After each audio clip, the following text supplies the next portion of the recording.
그래서 좀 생각하는 거를 좀 말씀을 찾아봤습니다.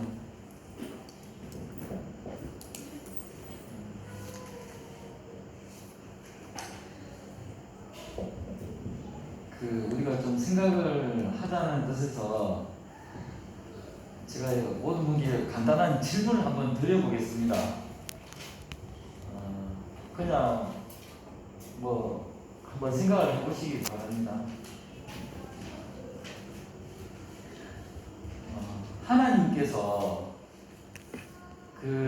택한 사람을 한번 이렇게 택한 사람을 혹시 하나님께서 이렇게 버리실 수도 있겠습니까?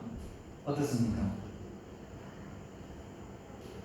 아니면 하나님께서 한번 택하셨으니까 그 택한 사람은 하나님께서 끝까지 이렇게 책임지신다 라는 표현이 맞나요? 아니면 그렇게 하실까요?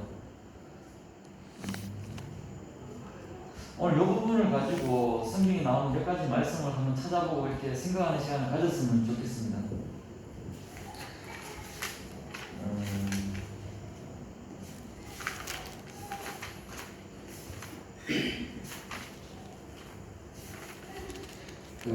여기는 먼저 이스라엘의 초대 왕 사울 왕 아시죠?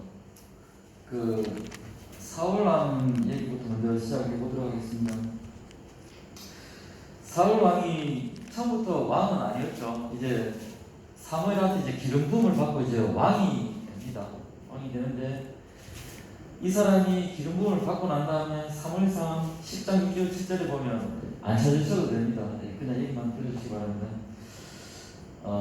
여호와의 영이 크게 임하리니 하면서 변하여 새 사람이 되리라. 이 사울이 하나님의 영을 받게 돼요. 하나님 영을 받고 변해가지고 새 사람이 됩니다. 그전하고는 조금 다르게. 그러면서 사무엘이 얘기한 게 이 징조가 내게 임하거든 너는 기회를 따라 행하라. 하나님이 너와 함께 하시느니라. 그래서 하나님께서 사울과 함께 하시게 됩니다. 또 사무엘상 10장 10절에 보면 하나님의 영이 사울에게 크게 임함으로 그가 그들 중에서 예언을 하니 이제 하나님의 영이 점점 이렇게 사울한테 좀 부어지는 모습들이 성경에 나옵니다. 사무엘상 10장 1절에 이에 사무엘이 기름병을 가져다가 사울의 머리에 붓고 입맞춤에 그대 여호와께서 네게 기름을 부어서 그의 기업의 지도자로 삼지 아니하셨느냐. 이제 공식적으로 기름 부음을 받고 또 이렇게 됩니다. 또 11장 6절에 사울이 이 말을 들을 때 하나님의 영에게 크게 감동되네. 이 시점에는 계속 이제 하나님 영에 감동되는 이제 사울의 모습을 볼 수 있습니다. 그런데 이제 문제는 이제 조금씩 이제 문제가 생기게 됩니다. 어떤 일이 있었냐 하니까 블레셋하고 전쟁이 있었어요. 블레셋하고 전쟁이 있었는데 그 제사는 사무엘이 이렇게 번제를 하는 게 이렇게 드리기로 되어 있었는데 사무엘이 그 전쟁터에 좀 늦게 왔어요. 약속했던 시간보다. 그러다 보니까 사울이 마음이 급해진 거예요. 사무엘이 안 오다 보니까 군대가 좀 흔들리게 되고 막 군사들이 한 2,000명 중에 몇백 명이 이렇게 도망을 간 거예요. 그리고 블레셋 군대가 이 근처까지 오게 됩니다. 사무엘이 너무 급해가지고 사울이 너무 급해가지고 사무엘을 기다리다가 시간이 지나도 안 오니까 자기가 하나님 에봇을 가져오라 해가지고 번제를 먼저 드립니다. 사울이 딱 번제를 드리자마자 끝나니까 사무엘이 딱 도착을 한 거예요. 그런데 사울도 좀 기다릴 만큼 기다리고 할 만큼 하지 않았습니까? 그런데 불구하고 사무엘 말이 좀 세요. 뭐냐면 사무엘이 사울에게 이르되 왕이 망령되이 행하였도다. 왕이 하나님한테 잘못했다는 거예요. 왕이 왕의 하나님 여호와께서 왕에게 내리신 명령을 지키지 아니하였도다. 그리하였더라면 여호와께서 이스라엘 위에 왕의 나라를 영원히 세우셨을 것이거늘. 이런 얘기를 합니다. 그러면서 한 말이, 사무엘이 그냥 느낌적으로 왕의 나라가 길지 않을 것이다, 이런 얘기를 합니다. 이때까지는. 이게 이제 승리에 나온 첫 번째 문제인데, 두 번째 조금 더 심각한 일이 생깁니다. 어떠냐 하니까 하나님이 사울을 시험하려고, 사울의 믿음을 시험하려고 그 전에 이스라엘한테 잘못했던 일이 있던 아말렉한테 가서 전쟁을 하고, 거기에 남은 거는 남녀노소 뭐 가축들 불쌍히 여기지 말고 다 죽이라고 얘기를 하신 거예요. 근데 결과적으로 사울이 어떻게 했습니까? 사울이 전쟁을 일으켰어요. 그 말을 듣고 전쟁을 일으켰습니다. 이게 잘하는 일이죠. 하나님 말씀대로 한 거니까. 또 열심히 싸워서 이겼습니다. 하나님 말씀 의지해서. 근데 이제 좀 병들고 약한 것들은 다 죽이고, 보기에 실하고 튼튼하고 좋은 것들은 따로 조금 빼놨어요. 조금 빼놨습니다. 나중에 사무엘이 그거 왜 빼놨나 이렇게 물으니까, 이거는 좋은 것이니까 하나님께 드리려고 좀 빼놨다, 이렇게 얘기를 한 거예요.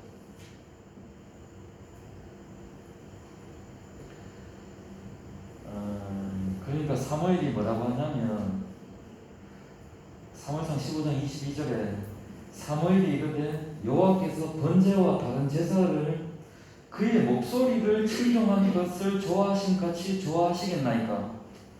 순종이 제사보다 낫고 듣는 것이 수장의 기름보다 나으니, 이는 거역하는 것은 정치는 저와 같고 완고한 것은 사신우상에게 절하는 자 같으니라. 왕이 여호와의 말씀을 버렸으므로 여호와께서도 왕을 버려 왕이 되지 못하게 하셨음이니이다 하고, 사무엘이 얘기하는 게 결과적으로 왕이 하나님 말씀을 버렸기 때문에 하나님도 왕을 버렸다, 이렇게 얘기를 합니다.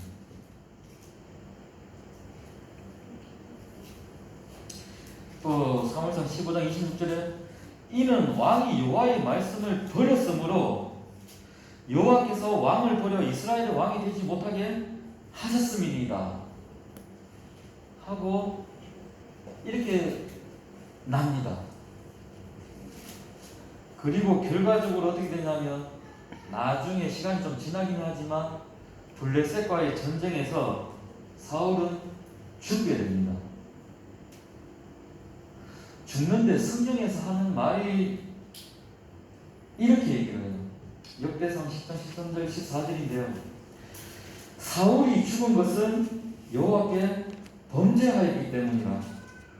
그가 여호와의 말씀을 지키지 아니하고 또 신접한 자에게 가르치기를 청하고 여호와께 묻지 아니하였으므로 여호와께서 그를 죽이시고 그의 나라를 이새의 아들 다윗에게 넘겨주셨더라. 사울이 죽은 것은 하나님이 그렇게 하셨다고 이렇게 얘기를 하시는 거예요. 그러면서 얘기하시는 게 조금 놀라운 게, 그 밑에 이제 사무엘상 15장 29절에 뭐라고 얘기하시냐니까, 이스라엘의 지존자는 거짓이나 변개함이 없으시니 그는 사람이 아니심으로 결코 변개하지 아니하심이니이다 하니, 이렇게 성경이 나옵니다. 아니, 불과 아까 10분 전에 제가 얘기했지, 10분 전에 하나님이 영이 임하고 또 더 크게 임하고 하나님이 영이 임하고 하나님 말씀이 임하고 이렇게 했던 사람한테 이제 그 말씀을 순종 안 했다고 하나님께서 이렇게 죽이셨다고 표현하면서 하시는 말씀이 이스라엘의 지존자는 거짓이나 변개함이 없으시니 그는 사람이 아니심으로 결코 변개하지 아니하심이니이다. 이렇게 얘기를 합니다. 좀 헷갈리지 않습니까? 말이 좀 안 맞지 않습니까? 변개라는 말이 보니까 다르게 바꾸어 새롭게 고침. 하나님 이렇게 하지 않는다는 얘기예요. 이렇게 말씀하십니다. 자, 두 번째 사례를 하나 말씀을 드리겠습니다. 혹시 엘리라고 이름 들어보셨습니까? 사무엘이 이스라엘의 대제사장이 되기 전에 이스라엘을 대제사장 역할을 했던 엘리 제사장입니다. 40년인가 수십 년 동안 이스라엘 전체가 인정하는 그런 대제사장이었습니다. 근데 성경에 보면 이제 문제가 하나씩 나오기 시작합니다. 사무엘상 2장 12절에 엘리의 아들들은 행실이 나빠 여호와를 알지 못하더라. 2장 17절에 이 소년들의 죄가 여호와 앞에 심히 크면 그들이 여호와의 제사를 멸시함이었더라. 엘리 제사장한테는 아들 2명이 있었는데 이 아들 2명이 제사장 역할을 하고 있었는데 하나님 앞에서 많이 잘못하는 거예요. 그 재물을 착취하기도 하고 그쪽에 있는 어떤 여인들을 가늠하기도 하고 하여튼 하나님을 멸시하는 행동들을 많이 한 거예요. 이것을 엘리도 알게 되었습니다. 그래서 하나님이 엘리 제사장한테 한번 경고를 하셨습니다. 그래도 이게 안 고쳐지는 거예요. 그러니까 사무엘상 2장 28절에 이런 말씀입니다. 이스라엘의 모든 지파 중에서 내가 그를 택하여 내 제사장으로 삼아 엘리 제사장한테 하는 얘기입니다. 이스라엘에서 내가 너를 제사장으로 삼아서 내 제단에 올라 분향하며 내 앞에서 에봇을 입게 하지 아니하였느냐? 이스라엘 자손이 드리는 모든 화제를 내가 네 조상의 집에 주지 아니하였느냐? 이런 얘기 하시면서 너희는 어찌하여 내가 내 처소에서 명령한 내 재물과 예물을 밟으며 네 아들들을 나보다 더 중히 여겨. 이 부분이 중요합니다. 네 아들들을 나보다 더 중요하게 여겨. 내 백성 이스라엘이 드리는 가장 좋은 것으로 너희들을 살찌게 하느냐? 하나님이 이런 말씀을 하신 겁니다. 그러면서 30절에 그러므로 이스라엘의 하나님 나 여호와가 말하노라. 내가 전에 네 집과 네 조상의 집이 내 앞에서 영원히 행하리라 하였으나 이제 나 여호와가 말하노니 결단코 그렇게 하지 아니하리라. 나를 존중히 여기는 자를 내가 존중히 여기고 나를 멸시하는 자를 내가 경멸하리라. 하나님께서 이렇게 말씀하신 거예요. 전에는 수십 년 전에는 엘리 제사장한테 너와 내 집이 너 조상의 집이 내 앞에서 영원하리라 이렇게 얘기를 하셨던 거예요. 하나님 약속이었습니다. 그렇게 말씀하셨던 하나님이 이제 나 여호와가 말하노니 결단코 그렇게 하지 아니하리라 이렇게 얘기를 하신 거예요. 하나님이 조금 너무 좀 가벼우신 거 아닙니까? 생각이 이렇게 왔다 갔다 하시는 거 아닙니까? 뭐 좀 잘못해도 그런다고 해가지고 하나님 하신 말씀을 손바닥 뒤집듯이 이렇게 하시는 것은 좀 문제 있는 거 아닙니까? 어떻습니까?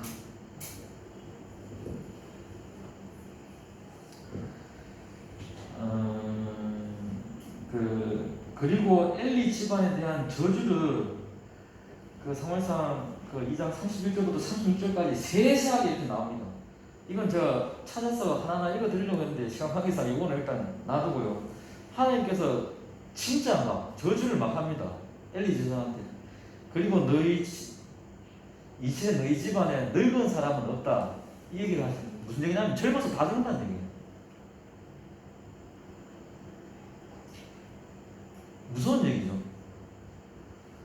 불과 얼마 전에는 너와 내 조상의 집이 내 앞에서 영원하리라고 했었는데 이제는 진짜 이런 저주가 없을 정도로 너 집안에 이제 늙은이는 없다 하면서 어떤 징조가 보일 때 거기 이 말이라 하고 이런 얘기를 쭉 하십니다. 결론적으로 사무엘상 3장 14절 14절에 내가 그의 집을 영원토록 심판하겠다고 그에게 말한 것은 그가 아는 죄악 때문이니 이는 그가 자기 아들들이 저주를 자청하되 금하지 아니하였음이니라. 그러므로 내가 엘리의 집에 대하여 맹세하기를 엘리 집의 죄악은 제물로나 예물로나 영원히 속죄함을 받지 못하리라 하였노라 하셨더라. 아예 못을 박아버렸어요.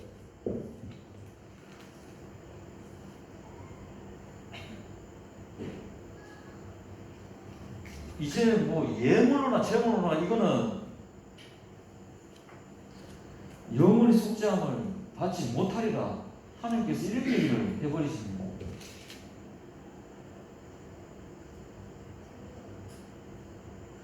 도대체 이거 하나님 생각을 따라가는 것이 쉽지 않습니다. 그렇죠? 하나님 비위를 맞춰야 되는 건지 아니면 하나님 생각이 도대체 뭔지 물론 하시는 것은 이해가지만 이렇게까지 하시는 것은 뭔가 싶기도 하고 하여튼 그렇습니다. 세 번째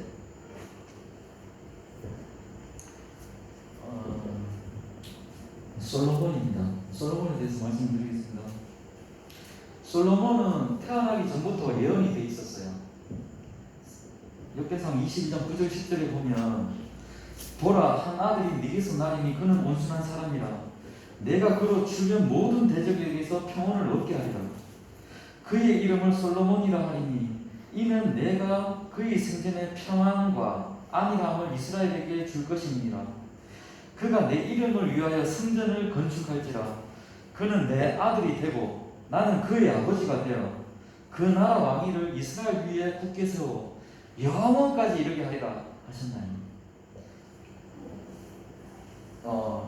이거 다윗한테 얘기를 해준 겁니다. 나중에 솔로몬이 날 건데 그는 내 아들이 되고 나는 그의 아버지가 돼가지고 그 왕위를 이스라엘 위에 굳세게 세워서 영원까지 이르게 하겠다는 하나님 약속이었습니다.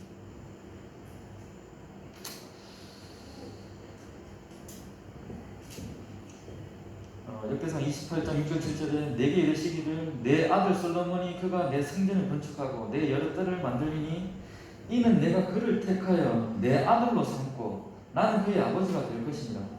그가 만일 나의 계명과 법도를 힘써 준행하기를 오늘과 같이 하면 내가 그의 나라를 영원히 견고하게 하리라 하셨느니라.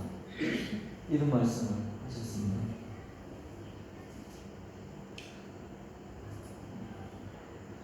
그리고 그 밑에 이제 역대상 28장 9절에 한번 읽어드리겠습니다. 이 다윗이 솔로몬한테 하는 얘기예요. 내 아들 솔로몬아 너는 내 아비의 하나님을 알고, 그러니까 나의 하나님, 네 아비의 그 다윗의 하나님을 알고 온전한 마음과 깊은 뜻으로 섬길지어다. 여호와께서는 모든 마음을 감찰하사 모든 의도를 아시나니 네가 만일 그를 찾으면 만날 것이요. 만일 내가 그를 버리면, 그러니까 하나님을 버리면 그가 너를 영원히 버리시리라. 다윗은 솔로몬한테 이렇게 얘기를 해줍니다. 네가 만일 그를 찾으면 만날 것이요 네가 만일 하나님을 버리면 그가 너를 영원히 버리시리라. 다윗이 솔로몬한테 이렇게 얘기를 해줍니다. 솔로몬은 참 사실은 복이 드문 사람입니다. 하나님께 많은 것을 받은 사람. 어떻게 보면 솔로몬만큼 받은 사람이 없을 정도로 솔로몬이 하나님 마음에 합했던 사람입니다. 천번 제사를 드리고 난 다음에 하나님께서 꿈에 나타나셔가지고 네 소원이 뭐냐? 원하는 걸 얘기하라니까 솔로몬이 나는 아직 어리고 내 아버지께서 이루신 이 백성을 분별하기에 아직 지혜가 부족합니다. 지혜를 구합니다. 이렇게 얘기하니까 하나님 말씀이 네 그 말이 참 내 마음에 든다 하면서 네가 원수 어떤 생명도 구하지 않고 장수도 구하지 않고 재물도 구하지 않고 이런 얘기를 하시면서 참 네 한 말이 마음에 든다 하면서 네가 구하지 않으면 네가 구한 지혜도 주고 네가 구하지 않은 그 모든 것도 내가 다 주겠다 해서 사실 솔로몬이 그걸 받게 돼요. 하나님과 그러면서 대화하고 하나님께 이 정도로 이렇게 받는 사람이 잘 없죠? 솔로몬은 그런 사람이었습니다.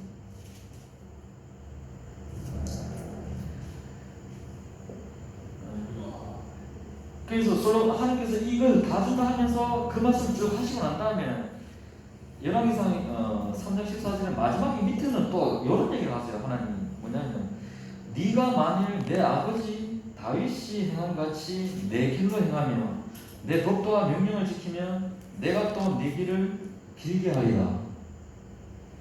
이런 얘기를 하나님이 하십니다. 솔로몬이 하나님께 얼마나 열심히 있게 했냐면 열왕기상 6장 38절에 보면 솔로몬이 7년 동안 성전을 건축하였더라.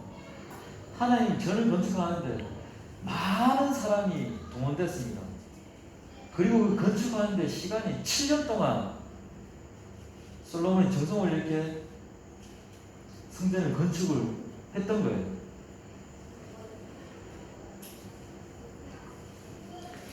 하나님께서 이제 말씀하십니다. 열왕기상 9장 3절에 네가 건축한 이 성전을 거룩하게 구별하여 내 이름을 영원히 그곳에 두며 하나님 말씀입니다. 이 성전에 내 이름을 영원히 두겠다는 얘기입니다. 내 눈길과 내 마음이 항상 거기 있으리니 네가 만일 내 아버지 다윗의 행함같이 마음을 온전히 하고 바르게 하여 내 앞에서 행하며 내가 네게 명령한 대로 온갖 일에 순종하며 내 법도와 율례를 지키면 하면서 이렇게 좀 얘기를 하십니다. 그러면서 7절에 보면 하나님께서 내 이름을 위하여 내가 거룩하게 구별한 하나님께서 처음에 내 율례를 지키면 하고 얘기하셨고 그 밑에 보면 그런데 네가 내 법도 율례를 지키지 아니하면 얘기하시면서 7절에 뭐냐면 내 이름을 위하여 내가 거룩하게 구별한 이 성전이라도 내 앞에서 던져버리니 하나님께서 이런 얘기를 하십니다. 네가 내 규례와 율례를 지키고 내 법도를 지키면 내가 이 성전을 영원히 하나님께서 내 이름 그곳에 두신다고 이렇게 얘기를 하시고요. 그런데 네가 내 뜻에 따르지 않고 그렇게 하지 않으면 이 내가 거룩하게 구별했던 이 성전이라도 내 앞에서 던져버리겠다. 그 하나님께서 말씀을 하신 겁니다. 하나님 생각은 도대체 어떤 것일까요?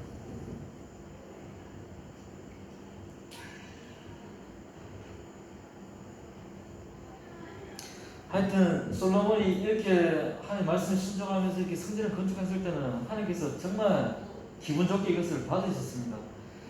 역대하 7장 15절 16절에 이제 이곳에서 하는 기도에 내가 눈을 들고 귀를 기울이니 성전에서 이제 기도하는 데는 하나님 마음이 이제 여기 있다 보니까 여기서 어떤 일이 이루어지면 하나님께서 다른 데보다 유심히 보겠다는 거예요. 내 마음이 여기 있고 이제 이곳에서 하는 기도에 내가 눈을 들고 귀를 기울이니 이는 내가 이미 이 성전을 택하고 거룩하게 하여 내 이름을 여기에 영원히 있게 하였습니다.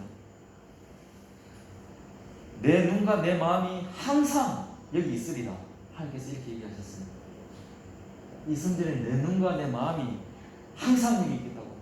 솔로몬은 그 말을 받아서 하나님, 우리가 어떤 잘못을 하고 혹시 하나님께 죄를 짓더라도 이 성전을 향해서 우리가 기도하고 하면 우리가 돌이키고 기도하면 우리 죄를 사하여 주십시오. 이런 기도를 솔로몬이 구구절절 했었어요.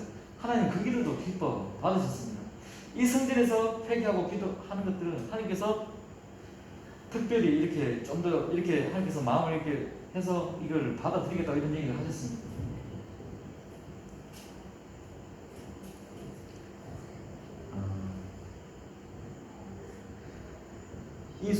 하나님께 지혜도 받고 하나님과 대화하고 하나님께 많은 것을 받았던 이 솔로몬, 근데 또 이렇게 쭉 가면 좋은데 또 조금 불안하죠.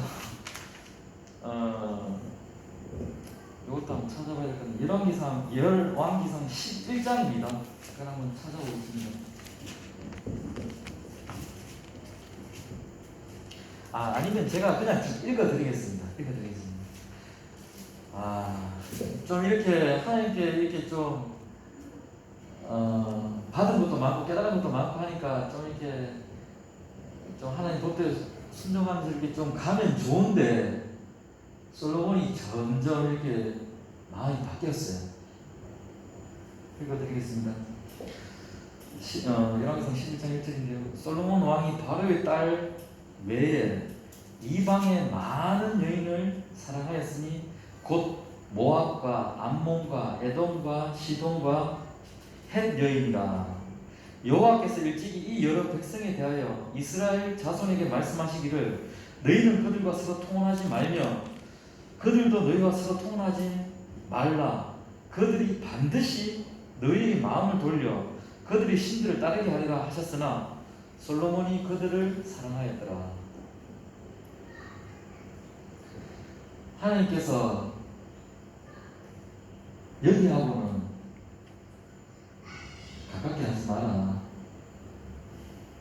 나중에 반드시 이 사람들이 네 마음을 흥미케 해서 이방신들을 섬기게 할 것이다. 하나님께서 일찍이 그 얘기를 해줬는데 어떤 이유가 있는지 솔로몬은 이 여인들을 사랑하게 됐어요. 그리고 많은 여인들을 이렇게 아내로 두게 됩니다. 솔로몬이 나이가 많을 때에 그의 여인들이 그의 마음을 돌려 다른 신들을 따르게 하였으므로 왕의 마음이 그의 아버지 다윗의 마음과 같지 아니하여 그의 하나님 여호와 앞에 온전하지 못하였으니. 5절에 이는 시돈 사람의 여신 아스다롯을 따르고 암몬 사람의 가증한 밀곰을 따릅니다. 솔로몬이 여호와의 눈앞에서 악을 행하여 그의 아버지 다윗이 여호와를 온전히 따르지 아니하고. 7절에 모압의 가증한 그모스를 위하여 예루살렘 앞 산에 산당을 지었고 또 암몬 자손의 가증한 몰록을 위하여 그와 같이 하였으며. 그 하나님께 지혜를 받고 온갖 많은 것을 받은 솔로몬이 이제 우상을 숭배하는 그 산당 같은 것을 짓게 됩니다. 우상을 이제 숭배하게 됩니다. 우상을 숭배하면서 하나님을 섬길 수 있습니까? 우상을 숭배하면서 하나님 섬길 수 없을 뿐더러 우상을 숭배하면서 하나님을 섬긴다 하더라도 문제입니다. 그렇지요? 8절에 그가 또 그 이방 여인들을 위하여 다 그와 같이 한지라. 그들이 자기의 신들에게 분향하는 제사를 하였더라. 솔로몬은 이제 더 이상 하나님께 예배드리지 않았어요. 왜냐하면 다른 예배드릴 신들이 많았거든요.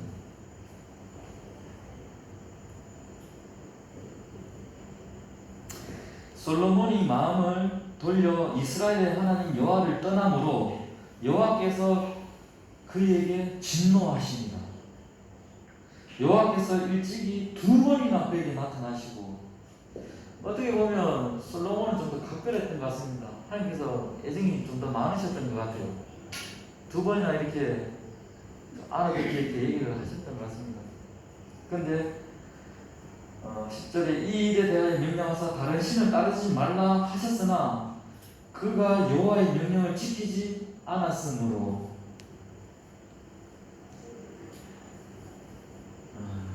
이렇게 솔로몬은 하나님과 멀어지게 됩니다.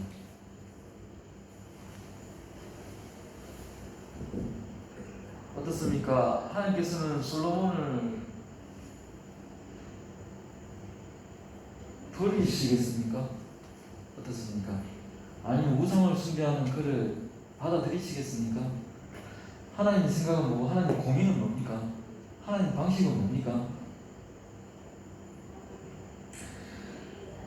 그래서 솔로몬이 많은 어려움을 겪게 됩니다. 제가 얘기를 좀 줄여서 해야 될 것 같은데, 에돔 사람 하닷이 일어나게 되고요, 엘리아다의 아들 르손이 일어나게 되고요, 느바스의 아들 여로보암이라는 사람이 일어나게 됩니다.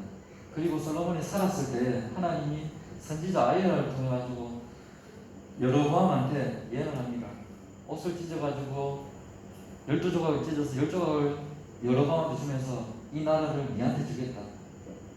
솔로몬한테 해서 니한테 주겠다고 솔로몬이 살아있을 때 이 얘기를 여로보암한테 하십니다. 그 이제 열왕기상 12장에 11장 30절 38절 나오는데 그거는 일단 놔두고요. 열왕기상 11장 33절에 이는 그들이 나를 버리고 시돈 사람이 여신 아스다롯과 모압의 신 그모스와 암몬 자손의 신 밀곰을 경배하며 그의 아버지 다윗이 행한같이 아니하여 내 길로 행하지 아니하며 나보기에 정직한 일과 내 법도와 내 율례를 행하지 아니함이니라. 열왕기상 23장 13절에 또 예루살렘아 멸망산 우편에 세운 산당을 더럽게 하였으니 이는 옛적에 이스라엘 왕 솔로몬이 시돈 사람이 가정한 아스다롯과 모압 사람이 가정한 그모스와 암몬 자손이 가정한 밀곰을 위하여 세웠던 것입니다. 이거 다 솔로몬이 세웠던 거예요.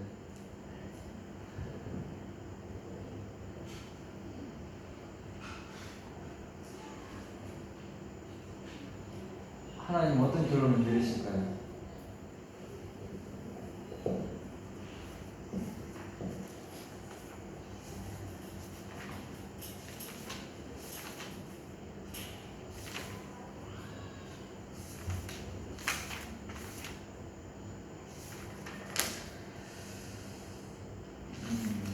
제가 이제 조금 얘기를 정리해야 될 것 같은데, 사실 드릴 말씀은 조금 많기는 한데 조금 정리하면서 얘기를 해보겠습니다. 사실 하나님은 이런 얘기를 하셨습니다. 어떤 얘기냐면 네가 만일 내 하나님 여호와를 잊어버리고 다른 신들을 따라 그들을 섬기며 그에게 절하면 내가 너희에게 증거하노니 너희가 반드시 멸망할 것이라.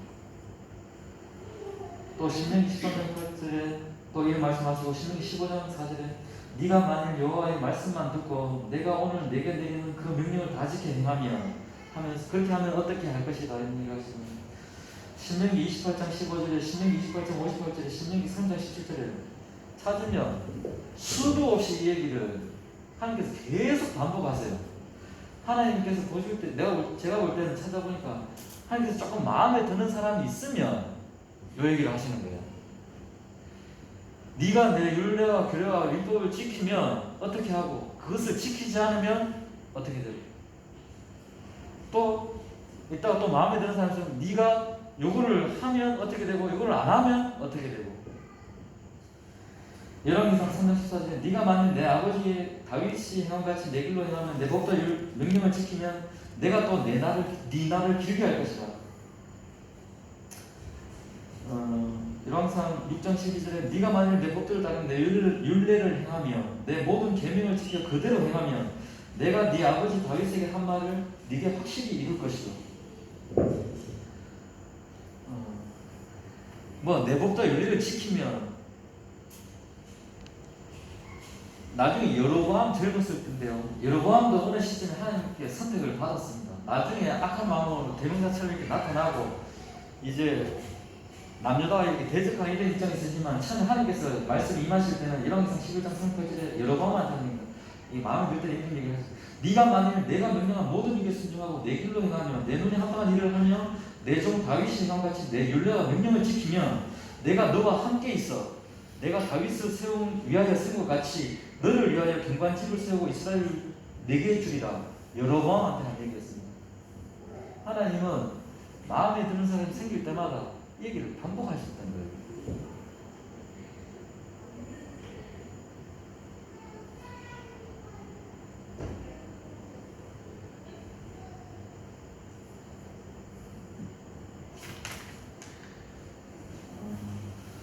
이 얘기는 찾아보면 한두 구절이 아닙니다.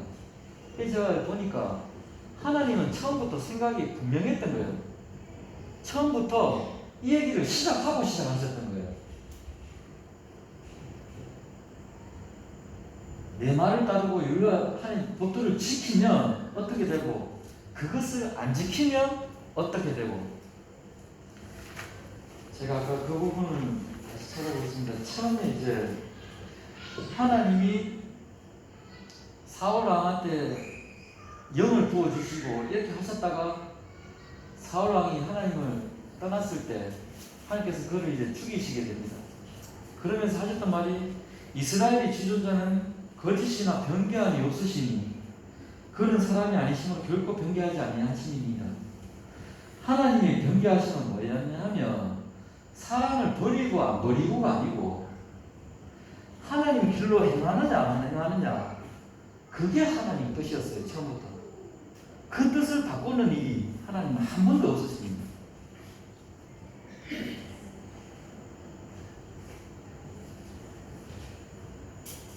우리는 이제 헷갈릴 게 하나도 없어요. 하나님 뜻은 분명하게 알았습니다. 너무도 많이 얘기를 해놨습니다.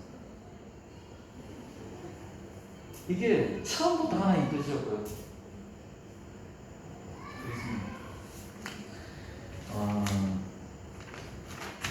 그러면 한번 생각해 볼까요? 하나님은 왜 이렇게 자꾸 윤리와 법도를 자꾸 지키라고 좀 있는 그대로 좀 사랑해 주시면 안 되나? 좀 하나님이 좀 우리 인간적으로 얘기하면 좀 사회성이 좀 떨어지시는 거 아니냐? 좀 왜 이렇게 하나님 윤리와 규례를 고집을 하실까요?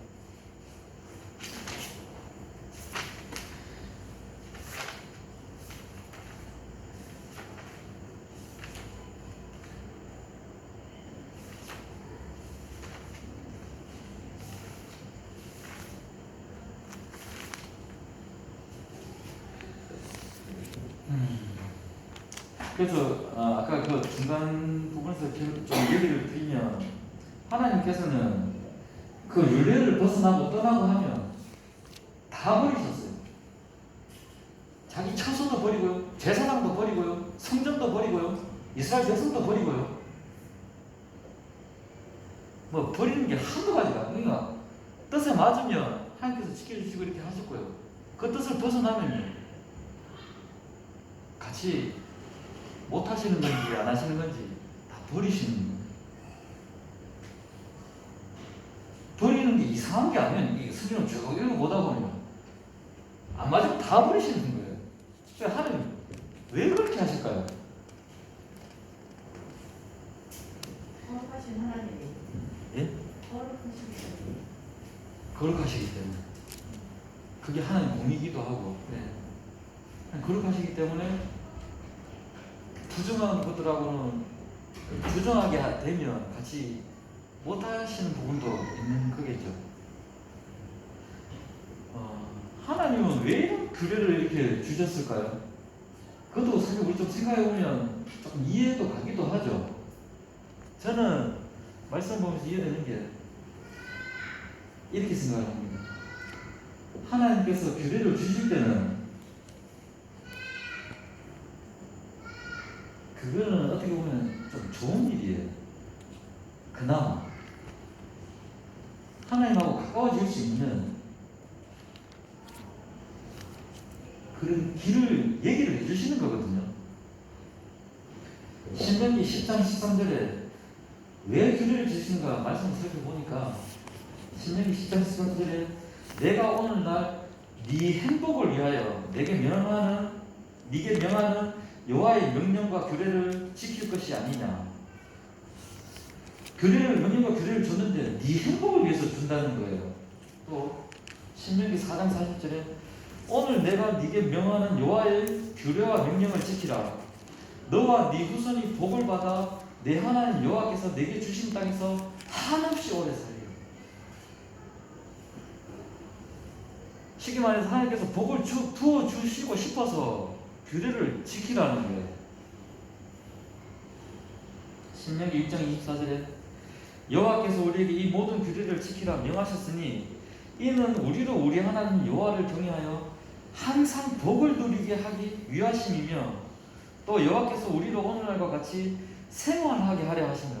하나님께서 같이 하고 싶어서 명령과 규례를 지키라고 얘기를 하셨다는 거예요. 하나님과 같이 하면 복을 받는 것은 당연하고요.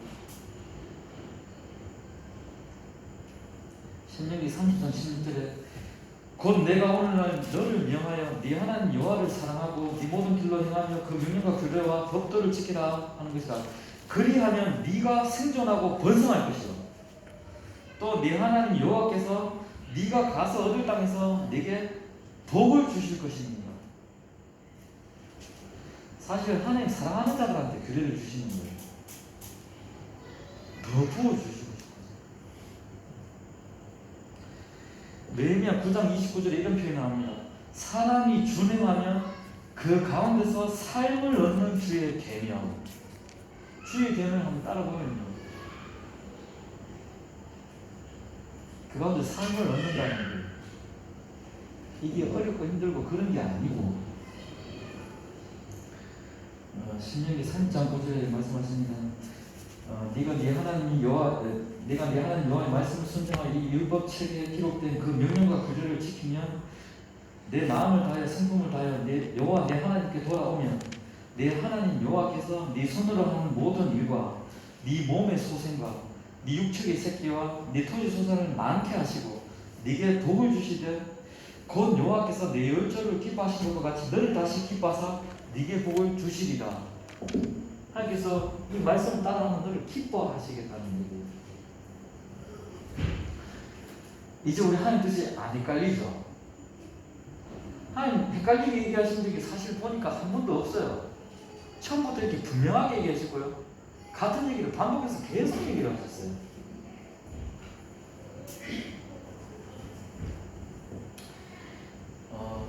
저는 말씀을 보면서 중간에 그냥 생각을 해본 건데 생각이 든 겁니다. 뭐냐면 사실은 사람은 범죄하였기 때문에 하나님과 함께할 수 없잖아요. 죄를 사하는 그런 과정이 사실 먼저 있어야 되잖아요.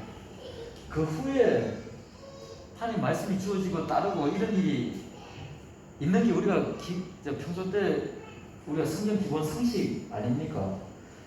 범죄한 사람이 하나님을 마주할 수 없듯이, 그럼 이스라엘 백성들에게 중간에 이렇게 규제를 주시고 하나님과 가까워질 수 있는 길을 계속해서 이렇게 알려주시고 하나님 길과 생각을 이렇게 알려주셨는데 이스라엘 백성을 제사하는 일이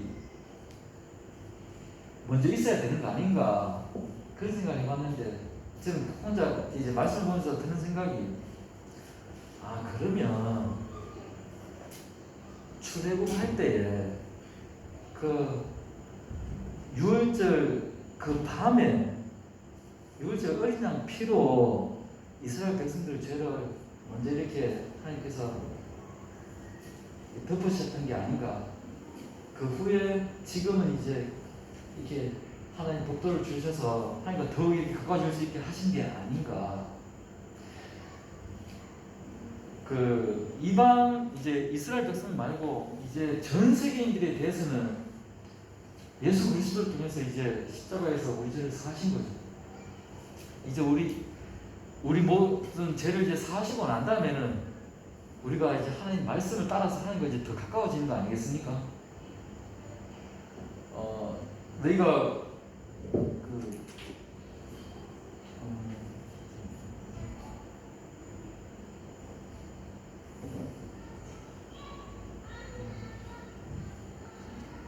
그런 말씀이잖아요. 너희가 그리스도와 함께 다시 살리심을 받았으면 위의 것을 찾으라, 이런 말씀이잖아요. 우리가 죄상을 받았으면 이제 하나님 뜻을 이제 말씀을 이제 따라서 살 거 아니겠습니까? 그러면 하나님과 이제 점점 더 가까워지는 거 아니겠습니까? 그렇잖아요. 그러니까 하나님께서는 이스라엘 백성들한테 규례를 주가지고 이거 아무한테나 제가 볼 때 주는 게 아니고 사랑하는 사람한테 주는 거예요. 하나님 말씀은 가까워지고 싶어서. 복을 주고 싶어서. 죄상을 받은 사람들하고 하나님께 사랑을 입은 사람들한테는 하나님 말씀이 자꾸 이렇게 주어지는 거 아니겠습니까? 우리는 그것을 이런 부분이 있습니다. 저는 말씀 보면서 그런 생각이 들었는데 두 가지 부류가 있어요. 주의 계명, 하나님 말씀을 따르는 것을 즐겨하는 사람이 즐겨하는 부류가 있고, 이것을 지키는 것을 따르는 것을 어려워하는 사람들이 있어요. 이 두 가지 부류가 있습니다. 제가 성경을 찾아보니까 참 많이 나오는데, 나는 땅에서 나그네가 되었사니, 시편 119편 19절 말씀인데, 나는 땅에서 나그네가 되었사니 주의 계명을 내게서 숨기지 마소서. 주께서 내 마음을 넓히시면 내가 주의 계명들의 길로 달려가리이다. 시편 119편 35절에 주의 계명들의 길로 행하게 하소서. 내가 이를 즐거워함이니. 시편 119편 47절에 내가 사랑하는 주의 계명들을 스스로 즐거워하며. 이건 찾으면 한두 구절이 아니에요. 제가 빡빡하게 적었는데 막 넘쳐납니다. 주의 계명들을 즐거운 마음을 이렇게 지켰을 때,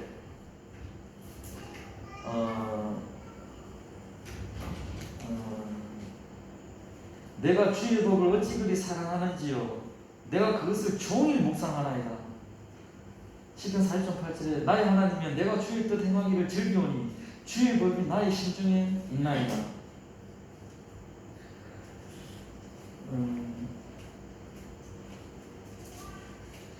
이게 어려움을 살아가다가 어려움을 겪어본 사람은 말씀을 붙들게 되어 있는 것 같습니다. 저도 어렸을 때부터 건축일을 하다 보니까 20살 때부터 했는데요. 이게 일하다 보니까 싸울 일이 많은 거예요. 근데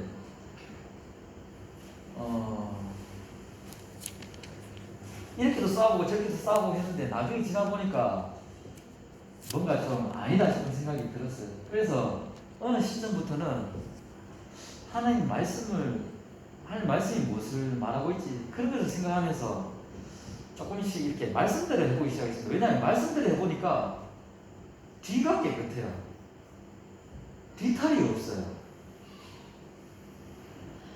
그전에 내 방식대로 했을 때는 통쾌하기도 하고 이기기도 하는데, 지나고 나면 뭔가 2% 부족하기도 하고요. 또 그때는 맞았는데 상황이 바뀌어서 좀 안 좋아지기도 하고요. 그런 것들이 있었는데, 하나님 하시는 말씀을 순종해갖고 이렇게 하니까 온전해지는 거예요. 그리고 싸움도 제가 월등하게 좀 이기게 되고요. 좀 이런 것들을 제가 느끼면서 제가 두려운 순간이나 싸움이 있는 순간에는 진짜 바로 성경이라도 찾아보듯이 하나님 하신 말씀이 뭐가 있지 하나라도 붙드는 심정으로 그때 시간을 좀 보낸 적이 있습니다. 그렇게 했을 때는 제가 온전하게 됐던 제 기억으로는 그렇습니다. 그래서 저는 제 앞이 캄캄하고 제가 여기를 짚어야 될지 여기를 짚어 어디를 기대야 될지를 모를 때 말씀이 빛 같은 거예요. 말씀대로 하고 난 다음에는 비탈이 없습니다. 비탈이 없습니다.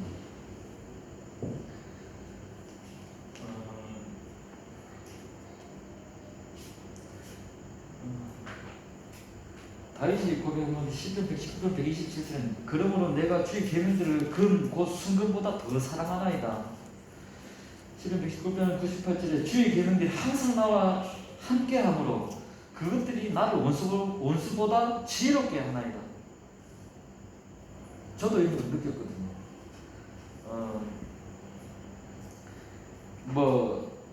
주의 계명을 붙들어가지고 이렇게 신나는 일들은 넘쳐납니다. 그런 고백들.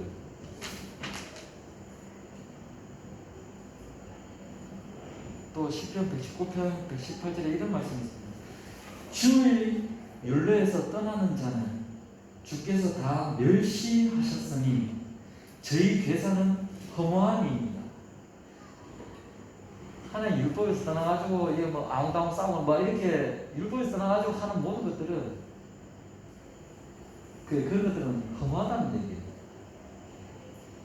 시편 말씀 얘기입니다.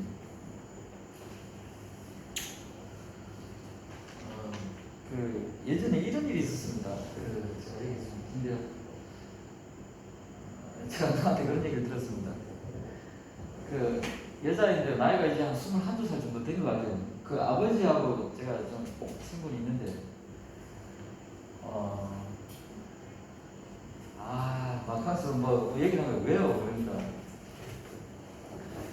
이 남자친구가 생겼는데, 이 남자친구가 병원에 입원을 했는 모양이에요. 입원을 했는데 막 집에서 죽을 쓰고 뭘 준비하고 있고 아침부터 그거 가지고 뭐 간호한다고 하는데 완전히 지극정성이라는 거예요. 한편으로 이게 내 딸이 맞나 싶은 거예요. 엄마 아빠한테 이런 모습을 한 번도 안 보이다가 지 남자친구한테는 이렇게 하는 모습을 보니까 아빠가 약간의 배신감도 이게 이제 웃으면서 하는 얘기입니다.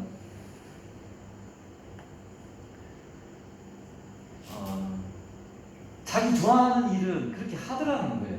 그렇지 않습니까? 우리도 사실 우리가 좋아하는 일들은 하잖아요. 저는 그런 게 아닌가.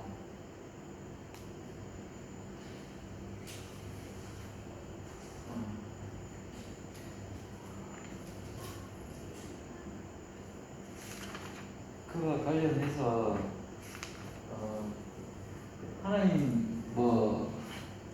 계명은 무거운 것이 아니다부터 시작을 했어요.